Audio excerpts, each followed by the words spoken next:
ખરેખર આજે તારીખ 3/2/2026 તારીખ 5/1/2026 રોજ વાવેતર કરેલા ટેટીમાં.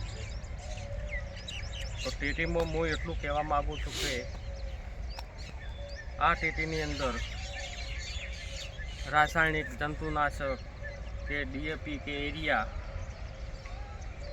કોઈ અમુક સાબિત કરીને બતાવે. ટેટીનું કેવું ખેડૂતોનું એવું છે કે ટેટી કોઈ દિવસ ઓર્ગેનિક થતી જ નથી, પણ આપણે આજે ટેટી ઓર્ગેનિક કરી ગયા. કેમ ના થાય? ખેતર મજબૂત હોય કેમ ના થાય? ખેતર મજબૂત જોવે. તો આજે ટેટીમાં આ 27 દિવસની ટેટી એકદમ ભેળી થઈ જવા જઈ છે.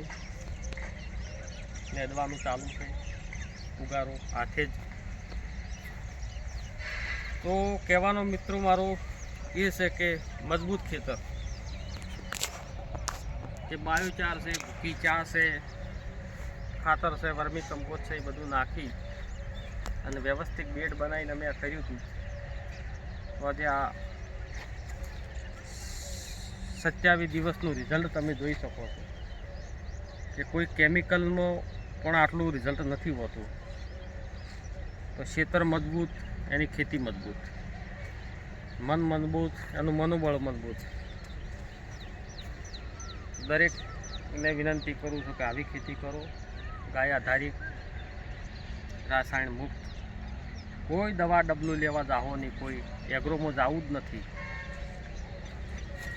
તો જોઈ શકો છો તમે આખું રિઝલ્ટ. જય હિન્દ.